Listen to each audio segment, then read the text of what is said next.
ahead, Kenneth. Great. So, well, good morning or good afternoon. Welcome to Commercial Fishing and Public Engagement at Working Waterfronts. On behalf of the network, I'd like to welcome everyone today and thank you for joining. I'm Kenneth Walker with NOAA's Office for Coastal Management in Silver Spring, Maryland. Check out NOAA's Digital Coast online for data, tools, and training that help communities address coastal issues. The National Working Waterfront Network is a nationwide network of businesses, industry associations, nonprofits, local governments, state and federal agencies, universities and sea grant programs, and individuals dedicated to preserving and enhancing our nation's working waterfronts and waterways.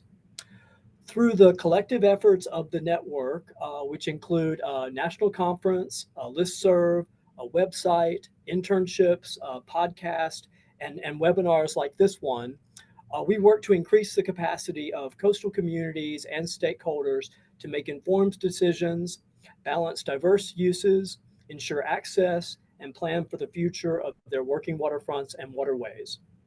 If you're not already part of the network, we invite you to sign up for our listserv where you can post questions and opportunities, learn about tools and resources, and stay up to date on the latest happenings.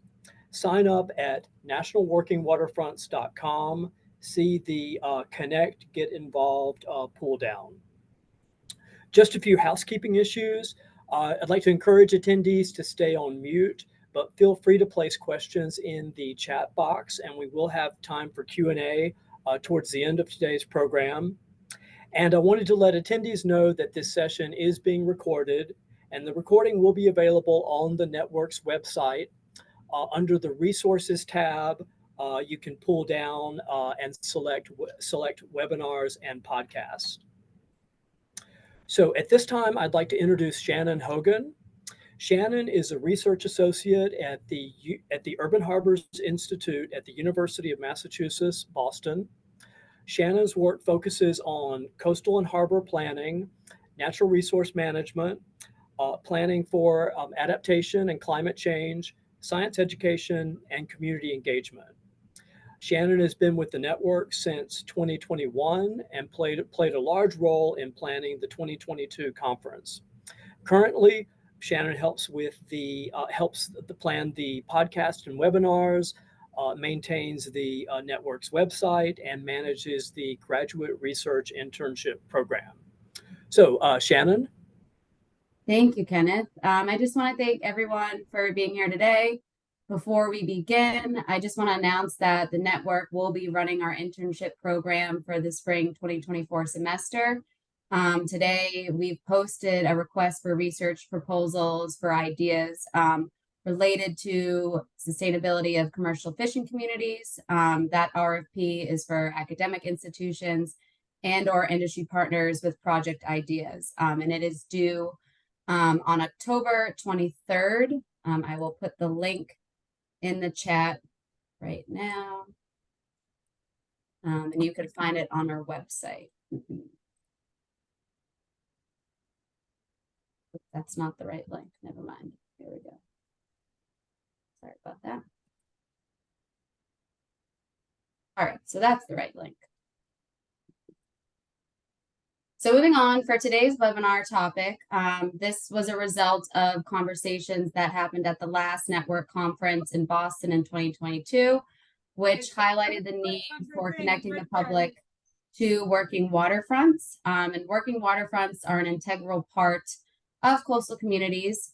Commercial fishing especially is an essential part of many coastal communities' culture and economy. And today is an opportunity to learn about innovative ways that the commercial fishing community is engaging with the public along different working waterfronts, specifically in California, Louisiana, and Maine. So we have three guest panelists today. We have Pete Palme. He's the president of San Diego Fishermen's Working Group in California. We also have Jacqueline Robidoux, who is a Marine Extension Associate at Maine Sea Grant and the University of Maine. And then also Dominique Seibert, who is a Marine Extension Agent from the Louisiana Sea Grant. So our guest panelists today will be talking about the initiatives that they've done in their local communities, sharing best practices, and tools and resources. And we're going to start with each panelist doing a 10-minute presentation to give an overview of their work, and then we'll move into a short facilitated discussion and finally Q&A. So to kick it off, Pete Halme will give a presentation.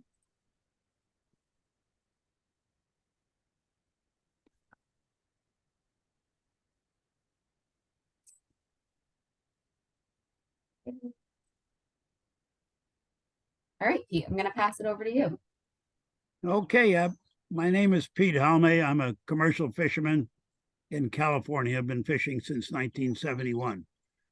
Today, I'm going to discuss what we call direct marketing in San Diego. It's actually how do you keep a working fishing harbor going in a large urban area? Next slide. San Diego has always had a fishing heritage. The view here is of hundreds of fishing boats along the Embarcadero. Well, with time, that has changed tremendously. The loss of our tuna fishing fleet and so on has placed all the commercial fishing boats into one small area. But we're working hard to maintain that and expand it. Next slide. Well, one thing we decided to do is to have a dockside market.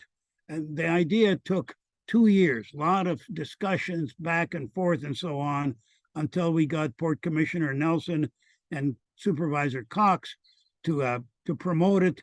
And 2 weeks later, we opened on August 2014. What we saw was a huge demand by the public, by the San Diego public. 1,500 people showed up. We weren't ready for it. We had no idea what to expect, and we only had 5 fishermen selling. And what happened after that is the fishermen saw this demand, and very soon grew to 15 and 20 fishermen at the market later on.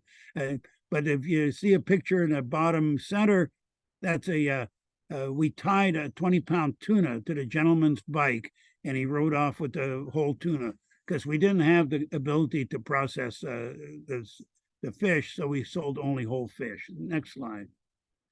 This led us to authoring a bill called Pacific to Plate, where Senator Atkins and Supervisor Cox helped us write a bill that would place fishermen's market into the legislation, into law. And some of it was working with the Department of Environmental Health and a really, really sharp gal, Liz Posidon, which allowed us to modify the health requirements to make us able to process sea urchin if we process it there and handed it back to the customer and didn't touch any other hands. Next slide. And Tuna Harbor has been going on for 9 years now, and we've had some changes to it, but basically we're just expanding and dealing with it. One thing we noticed is during the pandemic, our annual sales went from around 130,000 to about 180,000, and this is we saw this demand during the pandemic. The number of customers showed up, and we had rules regarding staying, only allowing 50 people on the pier and so on. But on a typical Saturday, we have about 12 booths, about 20 fishermen selling about 30 to 40 species of fish. And we tell people what to expect. We have a Facebook following of some 20,000 now, so we get the word out pretty accurately. Next slide. But as disappointing as it is, we have come to the conclusion that the total sold at the fishermen's market would only amount to about 10% of the fish landed in San Diego. And if our planning is to try to sell everything that we land in San Diego, then we have to go through different routes.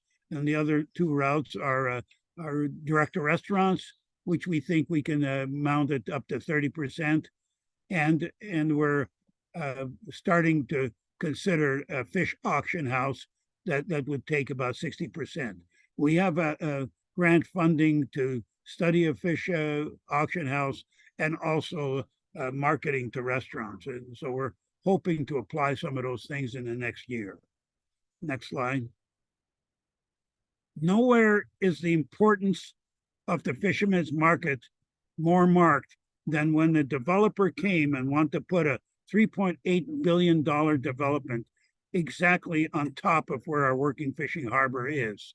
And it would chase us out of there and put us somewhere where the public couldn't see us, and would make room for what I call Disneyland meets Las Vegas. Huge buildings and all kinds of frou-frou that's really not fitted for the waterfront. But because we brought the developer and everybody down to the market, we were able to change the dynamic. Over 300 meetings over the last 6 years. Here's what we have now. Next slide. The developer has agreed to fix the offloading facility and build a state-of-the-art processing plant as part of the development. The development would stay away. This would be done on a mole, and on that mole, only fishing would be allowed, dealing with commercial fishing. So the processing plant, offloading, and everything else that goes with it. And this is where the fishermen's market was able to show who we are and what we are. So what we sold, we thought we would sell fish, but what we ended up was selling fishing. Next slide. And since he only gave me 10 minutes and didn't allow me to tell any sea stories, I'll end up with a picture of the fisherman's market, packaging the fish, changing hands, and so on. And we have not, at the start of the market 9 years ago, we got a few small grants to do some marketing and so on. And since the first year, we have had no outside funding. We have paid for everything by charging the fishermen 5% to sell their catch there. And that has allowed us to not only buy all the equipment and stuff and pay for insurance and everything else, but it's all self-funded from the sales at the market. And that's my story, and I'm sticking to it. Thank you so much, Pete. So as I said, we'll take questions at the end, near the end of the webinar, but if you do have any questions, you can always post them in the chat and then we can read them later. Thanks so much, Pete. So now we're going to hear from Jacqueline Robidoux, who will be talking about the Maine Oyster Trail. Awesome. Thanks, Shannon. I'm going to share my screen real quick. And can y'all see that? Yes. Okay, great. So like Shannon mentioned, I'm Jacqueline Robidoux with Maine Sea Grant. I'm on our marine extension team, and most of my work has to do with actually seaweed. And this project, the Maine Oyster Trail, was one that I got to work on in 2020 and still work on. And so this is a deep dive into oysters for us, but I'm kind of going to take us through a little bit about the commercial oyster industry in the state of Maine, and then what the Maine Oyster Trail is and its role in bringing the public onto our working waterfronts. So a little bit of background about the state and our oyster industry. We have about 150 oyster farms on the coast and in tidal rivers. That covers about 1,000 acres, so slightly larger than an area the size of the park in New York City. Most of the farms, they really can vary in size and the type of farming technique and gear. What you're looking at here is a photo of some suspended gear and a pretty typical farm site near Bar Harbor. And oyster farming is definitely a growing part of our well-established working waterfront. Many of the folks who are involved also have other backgrounds, marine professions, and use the working waterfront infrastructure daily. So a little bit about the Maine Oyster Trail. as a whole, the Maine Oyster Trail is an interactive guide that helps the public to find oyster farm tours, raw bars, boat and kayak tours, and direct sales opportunities anywhere along the Maine coast. We have 80 businesses, and they're all offering really unique experiences. And then we also work really closely with the oyster farmers and the businesses to provide the tools and support that they need to explore new tourism opportunities. So a little background on how we got here. The Oyster Trail isn't new, but it had a big revamp in 2020. So following that, or prior to that, 2011 and 2014, there was differing abilities for farms to actually sell oysters direct off their farm, and that changed in 2014. Just to put in perspective how many farms were actually doing oyster farm tours, in 2015 we had one farm. And then in 2017, Maine Sea Grant and the Maine Aquaculture Association, who is still our partner on this work, published the first Oyster Trail of Maine. And so this is maybe helpful to orient us a bit to the coast of Maine. You can see this was a static map, and it did include farms that had direct sales and farms that offered tours. The thing about any working waterfront business is things change really quick, and so we didn't have the ability to update hours, update seasons, update farm locations. And so in 2020, we recognized that this was really changing the way that farms were doing business. The pandemic obviously had a huge effect on the awareness of direct sales and farms' interest in doing that. So we surveyed 58 farms, and we found that 48% of them were offering farm tours. This was, summer 2020, when folks were looking for outdoor socially distanced activities. 81% were offering direct sales. That was a number that really surprised us, but maybe isn't so surprising recognizing the timing. And then 70% were using social media. So we were curious about how these farms were marketing themselves and their direct sales and their opportunities to come visit. We heard of some other visitor experience, including farmers popping up at breweries and raw bars, farmer markets, shucking lessons, you name it. So we also wanted some candid feedback from people, from our waterfront folks as we started to do this. And we got requests to emphasize the differences in oyster regions, have it be online and interactive, something that can link to the resources that these farms have and we're developing. And then probably my favorite quote of all, focus on oyster sales, not just tours and activities. We need people to spend money, not just hang around asking questions. So we really wanted to make sure that as we developed this new oyster trail, there was a focus on driving revenue to the working waterfront. So like I said, the trail is a partnership between Maine Sea Grant and the Maine Aquaculture Association, and we set out to build a guide that would really direct visitors to these opportunities. We got funding through the Maine Office of Tourism and other state and national partners. And just a little bit about what people will find on the oyster trail. So in addition to oyster farms, all of the oyster farms are those that offer some kind of direct interaction with visitors. So we didn't include things like shipping and delivery, online orders, or distributors.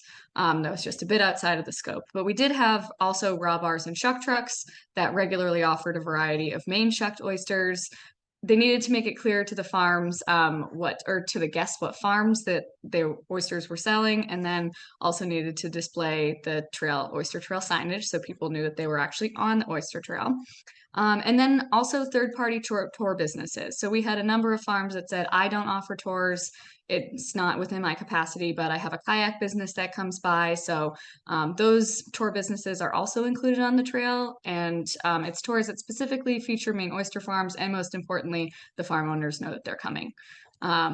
So this is what our oyster trail looks like. I will send the link out in the chat so you guys can explore a little bit later, but there's a few different things. We have a trail map and directory. So wherever you are in the state, you can click on different businesses. You can kind of explore around. Maine's a really large state, and so something that we wanted to highlight was those regions. Different areas have I guess you could say the working waterfront across the coast in some ways is similar, but can really vary from area to area. So we wanted to highlight what visitors would expect when going to those different areas. Places where there were lots of farms, we called oyster hotspots, so that way people would know if I wanted to go to 4 or 5 farms, this would be a good area to visit. We also incorporated this trip planner, which you can choose your experience. So folks who are interested in getting out to the waterfront and going on a tour or buying oysters direct can select. The coast of Maine can be a tough area to navigate, so we wanted to make sure we were giving accurate information about where these farms are. Some of the challenges there are that farms are in the water, and so we were really needing to work very closely with all the farms to get accurate information. Each of the farms submitted that, and you can read a little bit about each. And so eventually what happens is once you build your oyster itinerary, it will spit out a map of where you are in the state so that you know that your trip actually makes sense. This is depending upon where you are, oyster farms and raw bars can be 6 hours away from each other. So if you're trying to coordinate an actual trip, this is really helpful. And then we have guests send themselves an email, and what they get is something like this. So it will show the selected businesses, the addresses and the contact information for all these businesses, their booking info and schedules, as well as websites and social media like they asked us to do, and then details about the tour. We don't provide the booking, that is still on the individual businesses, but this gets you as close as you possibly can get. When you arrive at an Oyster Trail business, folks will see these codes. It's a 4-digit code, and that allows you to kind of log into the oyster farms that you've been to in what we call our oyster passport. So you can enter the different passport codes, log info about your experience, track farms and regions. We know people get really excited about different oysters, trying different oysters, going to different areas, and so this allows them to do that. Once you get enough check-ins on our oyster passport, we do start sending people free gifts, which is kind of fun. It's a little bit of a hook, but people really seem to like it. So if you check into 10 oyster farms and businesses, we send you a hat. 15, we send you a bag. If you travel all throughout our state, we send you a beanie. So a little bit of an incentive to get to working waterfront areas that are less visited. We also do a lot of social media engagement, and I know my time's running a bit short, so I'll try and fly through the rest of this, but it's a great way that visitors can share their farm experiences. They can show their family, friends, and followers their time on our working waterfront, and we can also promote farm events to our target audiences, which is kind of fun. So a couple stats on our trail engagement so far. We have 83 farms and businesses. Over 60,000 people have used the website, a number of followers on social media.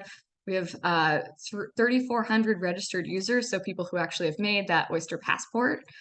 Visitors from 27 states. I think that's really cool. I would love to see that be 50 one day. We have 5,000 total check-ins on the trail, 1.4 thousand farm visits. Really cool considering we had only one farm offering tours in 2015. Over 3,000 oyster sales. We've sent out 300 hats, koozies, bags, etc., and have gotten some really neat state, regional, and national coverage. So we've been popping up on Down East. We were awarded a tourism award from the Maine governor, and we also did a visitor evaluation. I'm going to skip through these to what the visitors said. Actually, this one right here is perfect. So I think as it relates to public engagement on the working waterfront, there were some really powerful messages that folks really agreed with, like oysters are, like Maine aquaculture has a positive effect on the environment. It's good for Maine's economy. So kind of cool to see the ways in which those messages showed up. Things that people highlighted that they remembered were the environment, the brand, the taste. And then this one I thought was really neat. The farming practices were something that really stuck with many visitors and is really deeply ingrained in how our waterfronts work here. So that was pretty neat. And some feedback from our farms about the Oyster Trail providing real business through visitors coming to take our farm tours, buy oysters, and patronize our restaurant. So our farms and businesses are really excited about it. A couple things we've learned.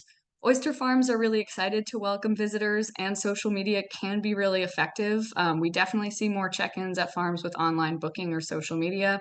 And we recognize that with all of these waterfront businesses, the capacity to offer their own tours waxes and wanes, but there are workarounds, especially in the form of those third-party tours like kayaks and schooners. And on the public engagement front, we recognize that many visitors have never seen an oyster farm or connected with an oyster farmer before, but are really excited to support local farms.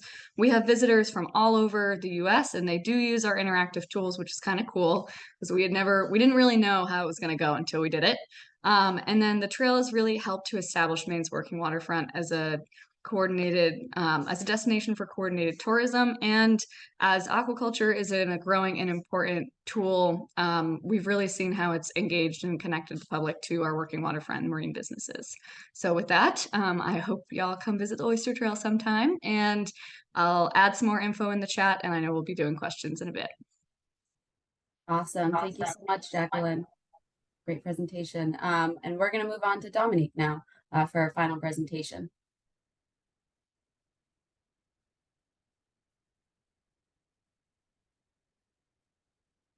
Can you guys see my screen?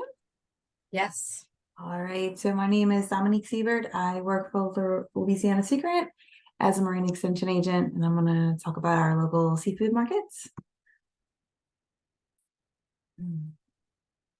Okay, so Louisiana Sea Grant, what we do, like all Sea Grant programs, we do research, education, and outreach, and everything that we do has to, sort of flow within these four main focus areas: healthy coastal ecosystems, sustainable fisheries and aquaculture, resilient communities and economies, and environmental literacy and workforce development. And so we have, Sea Grant agents that are all across the coast of Louisiana, and everything that we do is sort of a little different, but everything should sort of like fall under these four main areas. This is like a quick synopsis of what I do according to my advisory committee. We're going to focus right here on this direct marketing one. And so how our seafood markets got started as a form of our direct marketing is when I first started with Sea Grant back in 2017, I met directly, with the local communities, the local government, and some of the movers and shakers. And I was like, what do you want to see in your communities? What are the things that are most important to you? And my area for Louisiana Sea Grant is here at the bottom, what I call like the toe of the boot of Louisiana, down there in St. Bernard and Plaquemines, south of New Orleans, if you didn't know there was a south of New Orleans. And, I knew some of the things that were already happening, but I really wanted to hear, back from the people, and they really wanted to focus on the commercial fishing industry and tourism. That was sort of the things they really wanted to highlight, because such a big portion of the people in St. Bernard and Plaquemines parishes work in the commercial fishing industry. It's a big industry in Louisiana as a whole. 1 in 70 jobs are tied directly to commercial fishing, and it's a multi-billion-dollar industry in Louisiana. So that's what the community really wanted to focus on. And particularly in St. Bernard Parish, this is what they wanted to do, something that tied commercial fishing and increased their tourism. And so they were noting that we had, some fishermen that were already selling their seafood directly to consumers. And I use quotations because we know that aren't really doing it correctly, right? And we really sort of wanted to remedy that solution. And they really wanted to do something that really highlighted the local seafood quality. They wanted to bring more tourism to the area. And they wanted to help local fishermen be more economically sustainable through direct marketing. So we came up with the St. Bernard Seafood Market Program. And that's sort of what you see, world famous St. Bernard seafood. And so that's what we got started. And so how did we do that? Well, we got the important players all together, and that really included local government, the local council members, coastal zone committee, tourism. And it was important for them to sort of have the approval of our commercial docks. And our commercial docks are a big entity in our commercial fishing areas. And so we spent days and weeks meeting with dock owners and, sort of like talking to them about what we were planning and the purpose of the market. And it was important that they were on board with this, because they were not going to go through if the commercial docks were not going to be on board. So I feel like the docks reluctantly agreed to try market out here and there. they were very hesitant because they sort of felt like they were being cut out of the process. But we were trying to tell them it's more about bringing in people, tourists from outside of the area, and to bring them in to see the seafood itself from St. Bernard Parish as a whole. And then, once we had the docks on board, we had to find, commercial fishers who were not only interested in participating, but also properly licensed to do so. And so we had to educate and train them. Education is, what type of licenses that you need, your scales, you filling out your trip tickets, but it's also how to interact with the public and how to use social media. And I feel like those were two bigger hurdles in getting them a license, to be honest with you. Telling them maybe don't curse so much or put on a clean shirt was a bigger hurdle than getting them a fresh product license, which is really all they need to sell off their boats. So we did a lot of home visits. I did a lot of home trainings with them. And a really great tool that we already had, Louisiana Sea Grant already has the Louisiana Fisheries Forward program. And it is an online tool that has all of our fact sheets readily available. We update them constantly. And these are two examples of the fact sheets on your screen here. And it sort of tells you, the basics of like selling your catch to the public or transporting your seafood, or how to fill out basic tax information, how to set up your LLC. All that's online in our resources library. And we also have videos and how-to videos to fill out, trip tickets. So we have that information available for them all the time. And then we do the home visits just to make sure everything's in place. And then we have, the St. Bernard Seafood Market team that meets pretty regularly, just like Peter says, like all the time. And we put together the markets. We, get all the vendors together, everything from bathrooms to ice to tents, anything you can imagine for each seafood market event. And from boat to throat, that's what I like to say. Not farm to table, we do from boat to throat.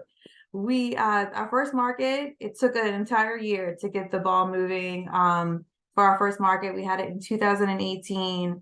And so we have our market events. They are a big to-do, so we call them a market event. There are 2 to 3 times a year, weather dependent. Our one that falls around hurricane season keeps getting canceled, shockingly, in the Gulf. And I think what's really cool about them is that we always have them in rotating locations. And so with that, we highlight a different area of the parish, and then new businesses get new tours in every time that we rotate to a new location. But each St. Bernard Seafood Market has music. We have airboat rides. We have fresh seafood literally right off the boat, as you can see from the pictures. And then we also have our, our dockside vendors, prepared food, arts and crafts, that sort of thing. And what's really great is that the parish government is a really big supporter of the market. You put the tents up, they help prepare us, and they give away free ice at the events, which for us is one of the most important things, because the seafood market is held within the fishing villages, and that's quite a ways for some people.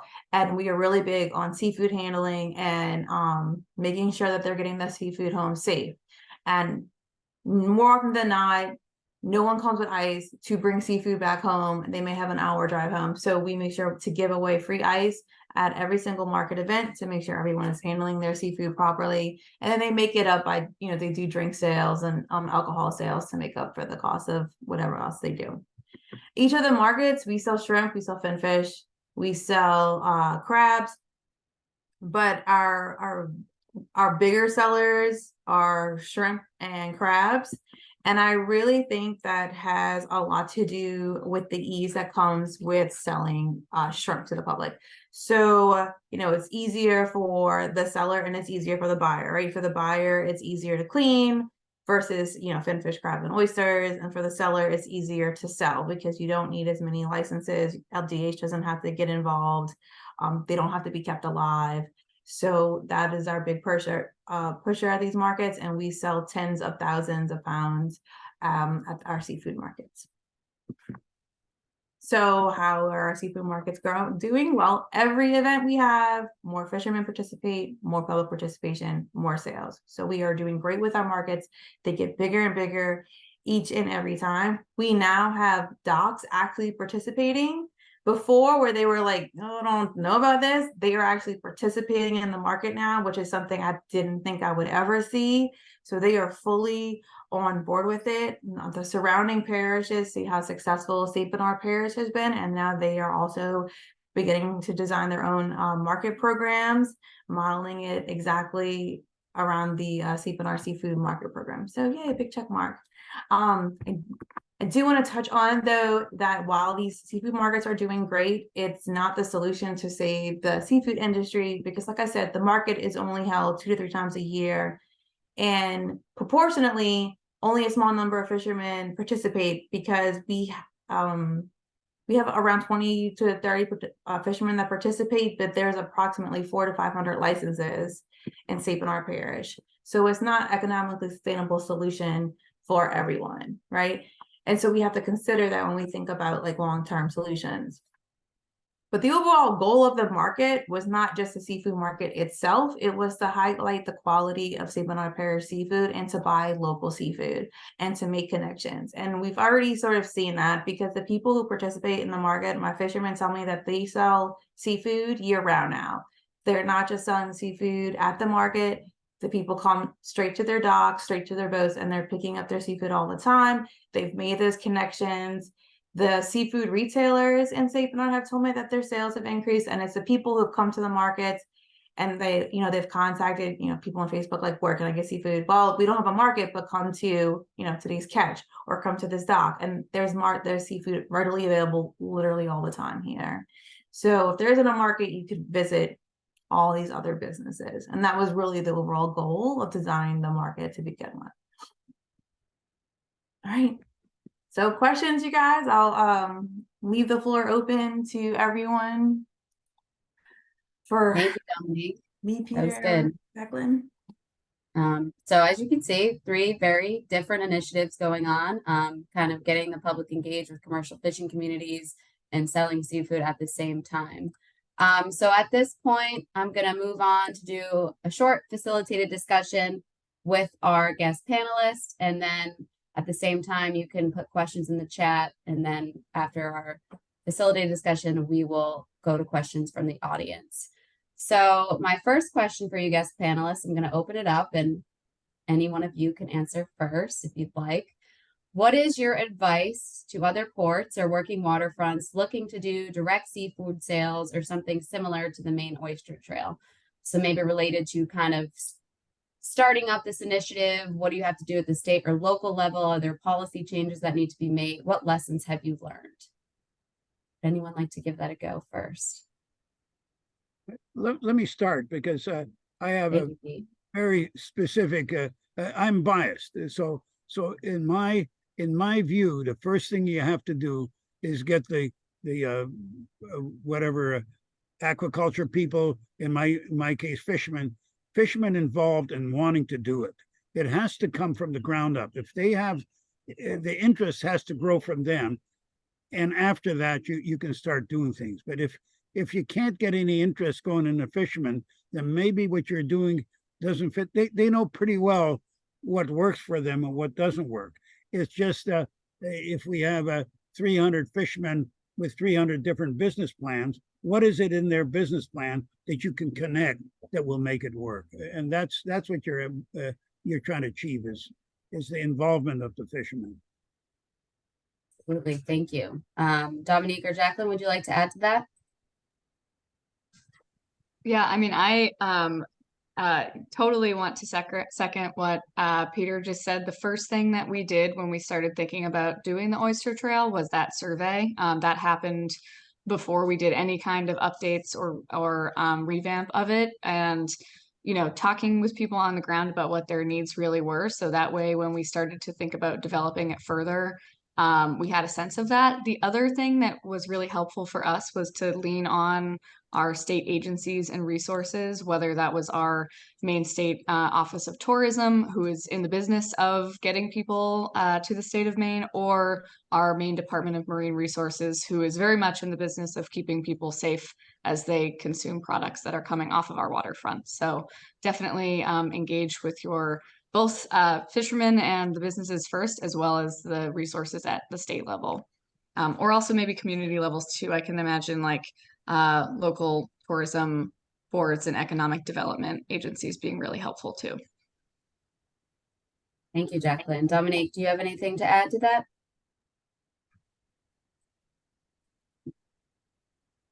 I think she was here, but we might have just lost her. So, all right, no worries. We'll move on to the next question. So has the success of your market initiative led to other forms of engagement with the commercial fishing community or with commercial fishers and the public along your docks? Maybe we'll start with you, Peter, since you started last time. Sure. That's kind of what we got to is we weren't selling fish, we were selling fishing. So people were coming down. A lot of people were coming down to buy fish, but a lot of people, tourists and so on, were stopping by, looking at what you were doing and talking to fishermen. The fishermen explained to them about their businesses and how they do things, and this really interested the people. The public was as much interested in talking to the fishermen as they were in the poking at the fish's eyeballs. We left that to the 8-year-olds that enjoyed it. We laid out all the fish on ice tables so people could see 30 species of fish. But the getting together with the community was the important part. And later on, when we showed up at hearings and so on, some of the customers from the market were there at the hearing, saying nice things about fishing, and fishermen saying things about themselves. They're considered biased. So it was fantastic to see the consumers saying, yes, we want to keep commercial fishing here in San Diego. And in a large urban area of 3 million people, that's really important that the community embraces you. Yeah, absolutely. Jacqueline or Dominique?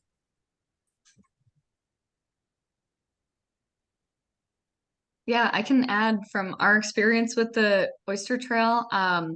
One of the things that was really important to us was to empower all of the individual businesses that are part of the Oyster Trail to make it what they wanted. And we have some standard things like, we give them those cards, we give them resources for farms, we'll point them in the directions of trainings they can take or different opportunities there. But we wanted to make sure that the businesses themselves felt proud to be part of the Oyster Trail. And so it's pretty cool.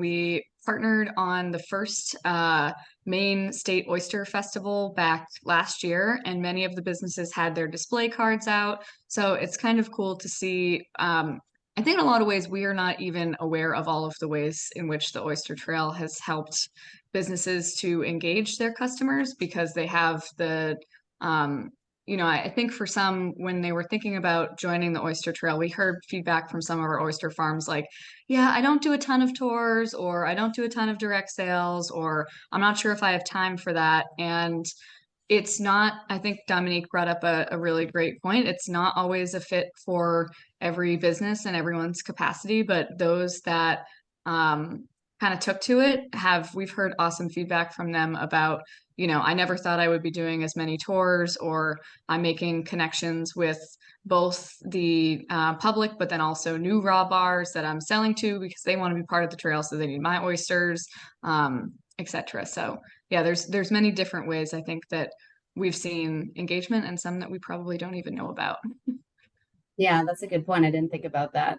Kind of indirect ways that maybe you haven't heard about yet or that you aren't directly involved in. Dominique, if you're there, Yes, the question I asked, okay, great. Just has the success of your market or initiative led to other forms of engagement following your direct sales market? So yes, so as I mentioned, the sort of surrounding areas, Plaquemines Parish in particular has been super interested in developing a similar seafood market based on the success of the St. Bernard seafood market and modeling it almost exactly the same. So that's really great, and that's really from word of mouth. Just from the fishermen being super happy with the outcome, and the people, the communities being happy with the outcome as well. With the new business, it's brought them, and so just seeing just the local seafood retail shops being happy with just the sort of like I guess the echoing happening, just like the seafood market is not all the time, but we're still seeing the impact hitting locally to all the communities. And we're still seeing our tourism increase, specifically looking for seafood. So that was, that was the plan, but it's still nice to see it in action. Thank you. So I have one final question for our guest panelist. Have there been any unforeseen challenges, or maybe there were foreseen challenges or hurdles? And if there were, could you just describe how you overcame some of those? Just to kick it off. There has been nothing but challenges. Every Saturday brings new challenges. Rhetorical question. So-and-so wasn't supposed to be bringing mackerel, and he bought mackerel, and I'm supposed to be selling mackerel, and so on. So the way we got around that, because we try to get as many species of fish to the market as we possibly can. And so on a Thursday before the market, everybody will call in and say what they're planning on bringing, and they figure out how to do this.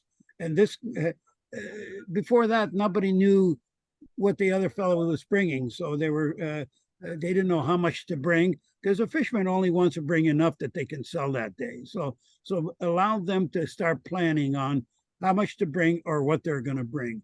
And that needed planning starting 3 days before the market started. And we only realized how important it was after it failed miserably. Trial and error sometimes helps. Actually, what I call experience is when things turn out other than the way you planned them. I like that. Jacqueline? Yeah, so for us, some unexpected things. I think one of the early challenges we ran into was, working with, we knew that we wanted the Maine Oyster Trail to reflect like all of these individual businesses. And so that meant we had to work with them in a really close way, and translating different business information from like over 80 businesses into an online platform was like a technology hurdle that I had certainly never experienced before. And so that was kind of its own challenge. And I think our solve there was just like trying to think of the most simple ways that we could, we didn't want to approach these farms and businesses 10 times for their information. So we did a lot of thinking ahead of time, before we sent out like the register for the Oyster Trail survey to them, like what do they need to know? What would we need on this website? We are not web developers ourselves, so that was interesting to work with web developers to make that kind of an interactive website. I think another challenge for us is that no matter, you can write it in like glaring font and bright red letters, and if you say like, please call these farms, they are individual businesses, this is not a booking tool, inevitably some people will just show up. And so we kind of had to be really, clear with the farmers that whatever addresses or information that they give us is going to be public. So please don't, if you sell oysters out of your house and you don't want people showing up to your house, give us a general address and we'll make sure that they have to call a number first. So we did have that happen a few times. So that's always we're always thinking about workarounds for that, because it's tough once you put info out there. People are really excited and they do want to show up, and we try really hard to educate people that working waterfront businesses are not like some of the other businesses that you might find on a trail. It's not like a brewery tour or a wine trail. They're much different. And then I think finally our own capacity is always something that we run into. This is the Maine Oyster Trail is one of the projects, the research and extension projects that I work on, but it is not all of them.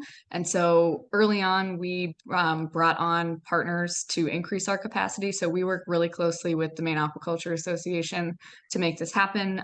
They handle the social media and the actual sending out of those hats and koozies. And we could definitely not pull this off as seamlessly or successfully without really good partners. Yeah, definitely. Collaboration is key. Dominique? For us, is weather plays a role. I mean, you can plan a beautiful, beautiful event and it rain and it just all goes out the window pretty quickly. Or, you can hope and hope and hope that hurricane turns.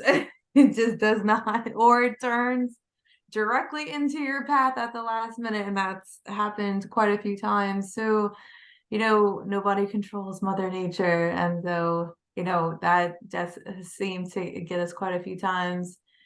And I would think the other thing is, Jacqueline sort of mentioned like putting your number down. We do have a Louisiana direct seafood site, and my number is listed there for questions or information related to that site. But I do get calls at least once a week asking what kind of shrimp I'm selling. I'm like, nope, it specifically says for this website, but okay. So as clear as you can make it, it's still it still could be problematic. So. Definitely, once it's out there. I mean, I guess at least people are calling, but kind of have to direct them somewhere else. All right. Well, thank you so much. So now I'm going to open it up to questions from the audience. If you'd like, you can use the tool to raise your hand. If you just go under reactions, it should be there. You can ask your question out loud, or you could put your question in the chat and we can read it out loud for you. So now is the time to do that.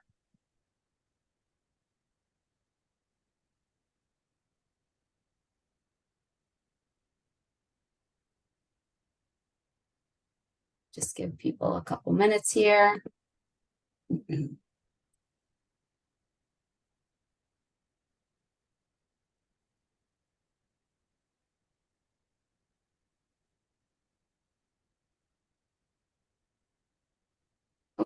See, Kristen has a question.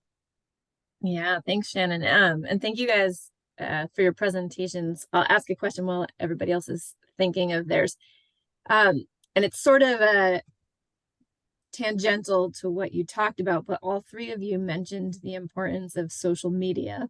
And this was a big conversation at the last conference in terms of trying to connect people to working waterfronts and demonstrate the importance of working waterfronts through social media.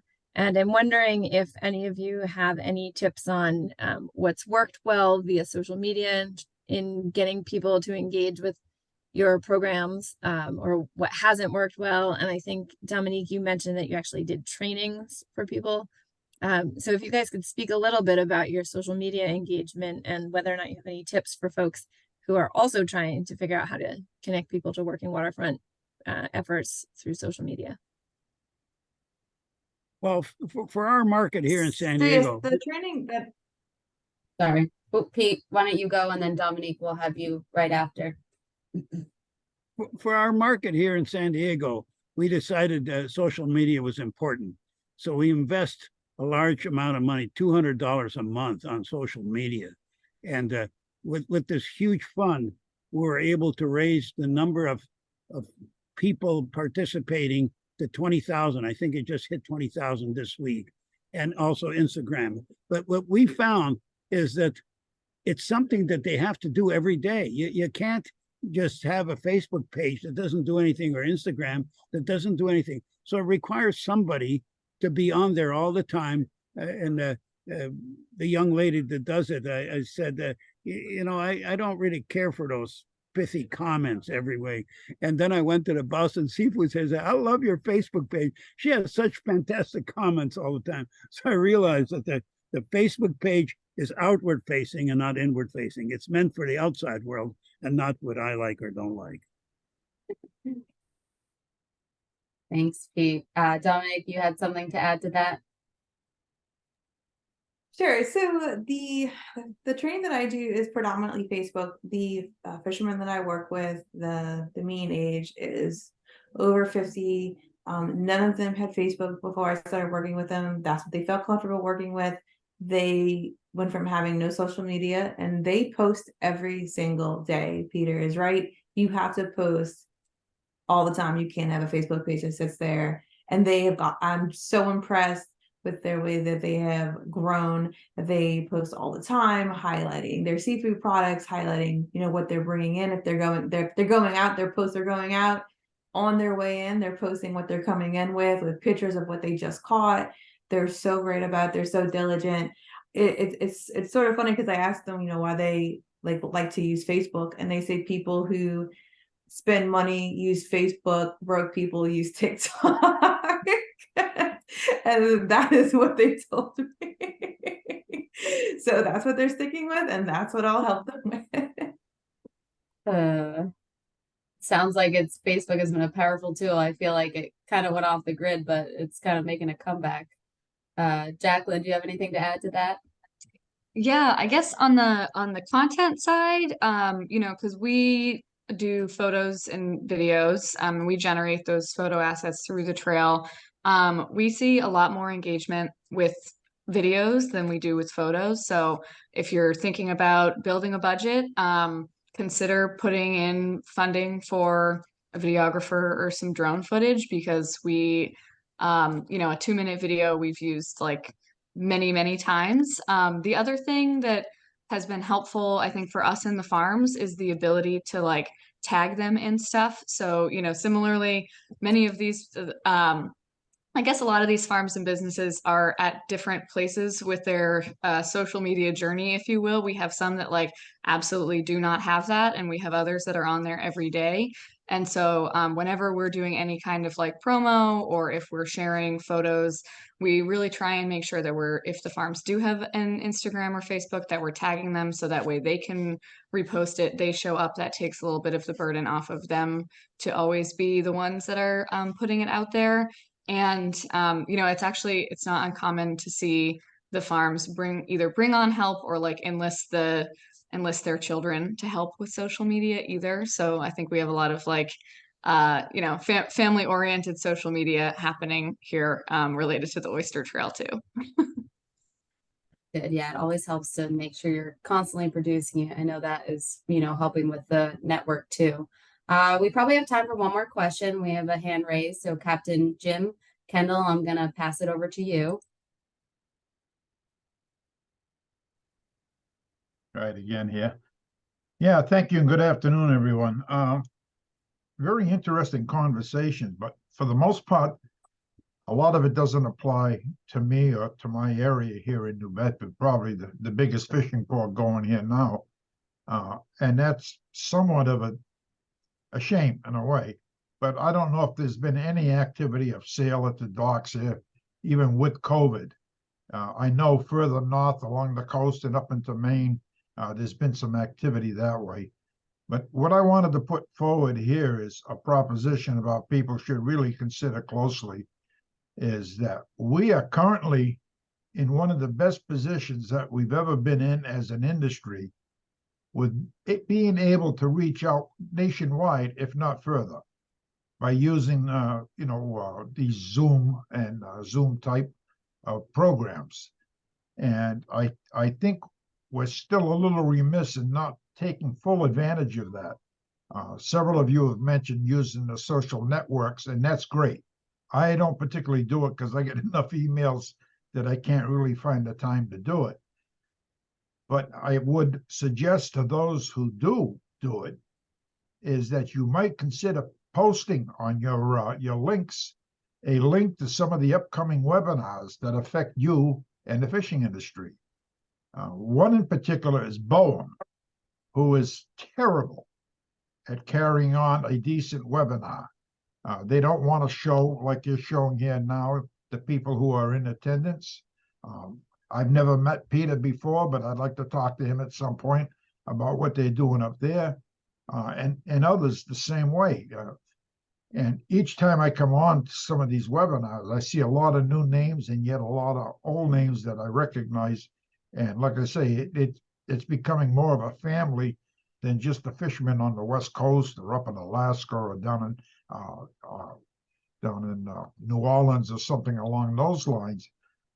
I think we need to take more advantage of it and be actually pushy, if we must, to make these webinars work to our advantage rather than being, in opposition to us. Like I say, Boehm goes on and they tell you they're going to talk all about the offshore wind issues and this and that. They don't publish it really for outside viewers. So you have to reach out and let people know that this is coming up, and if they want to learn something about what's going on, which for us is critical, and which for you people on the West Coast and even down in the Gulf are soon going to learn that this stuff is coming at you rapidly, and you need to keep up with what's going on just so that you can continue to do what you're doing here, offering the public access to the fishermen. And like I say, we've got one of the best chances by using these webinars, and we really ought to take full advantage of them. Absolutely. No, I think you make a great point. I mean, that's, one of the reasons we wanted to do this webinar, because we felt like, not everyone may know about what's going on at these different places. And even like you said, New Bedford is, one of the largest fishing ports in the world and the nation. So maybe some of these things that are going on other places can be implemented there. And thank you for that feedback. Yeah. Appreciate it. Hey, Cap, may I put something in there? I think, Cap, what you're saying is the same problems affecting you in New Bedford will affect me in San Diego. Therefore, it's incumbent on all of us, all through the thing, to start talking about these issues, not as if it's your own personal issue, but it's an issue for the United States and all fishermen. Thanks for pointing that out, Cap. No, and like I say, Boehm is remiss, and I don't think it's by accident, by not letting more people learn about what's happening. Because the more people who learn, the more opposition they may get. Now, there's a lot of people in favor of offshore wind. I understand that. My God, my audience is speaking up. But like I say, you need to have an even chance to learn what's going on, so you can figure out if you're in favor of it or if you're opposed to it. I was actually the first fisherman's representative hired by any of the wind groups in the country. When we had Cape Wind going on over here in Nantucket Sound, there was an awful lot of local opposition to it, and they finally defeated it. They did a jump start on it by jumping into an area that's federal waters within Nantucket Sound that most people didn't even realize existed. And by being in federal waters, they didn't have to approach any of the people within the state until it came time to put the transmission lines from the towers to the land. And that's when they got defeated. The people refused to let them or land their power, so they finally left for the most part. So like I say, if you're pro or con, it pays to find out, which way you want to vote. And if you can't get the information, or if it's not out there, it's almost impossible to make a wise decision on it, or what you might feel is a wise decision. Thank you. Oh, Kristen. Yeah, thanks, Shannon. I just wanted to say thanks for that comment. And the National Working Waterfront Network is always looking to host additional webinars on topics of interest to folks. So, Captain, I put my email in the chat to you, but for anyone, feel free to reach out to either Shannon or I, and we would be happy to talk to you about other webinar topics, especially if you're willing to help organize them. That's always great as well. But thank you for that comment. I think that's great. Yeah, I'm involved with a lot of the groups around the country, just so I can learn what the issues are over there that we may not even thought of here. And the same thing that we're going through now is going to be important at some point in another part of the country. And Maine is one of the close ones now that's coming up with issues. So, like I say, some of these are pretty well attended. Like earlier here today, I think you had something like 26 people online. How else could you get back and forth and talk with, that many people, basically at no cost to you? Just put the time in to do it. And like I say, outreach is everything when it comes to our business. Oftentimes, we find ourselves, in a bad light, let's put it that way. And like Peter was saying earlier, when the people come down to the fishermen and see what's actually going on and who they are and what they are, and they're not the real thieves that a lot of people want to make us out to be, because if you get someone in a bad light, you can generally talk someone into ignoring what they're trying to say. So by meeting with them, either live or online here like we're doing now, I think is a big step forward for the industry. Yeah, absolutely. I definitely agree with that. And I hate to cut this short, but we are a little bit over time. So Oh. I just I put my email in the chat. So I know Kristen sent her email to you, but for anyone else too, just please reach out. We also have our network website as well. I can send a follow-up email to all attendees as well, just to how to get in touch with us and for more information. Yeah, well, thank you for letting me run on and on about this, but I feel that it's really important. So have a great afternoon, everyone. Yes, thank you everyone for attending. Thanks so much. Have a great afternoon, and thank you, guest panelists. Thanks, everyone.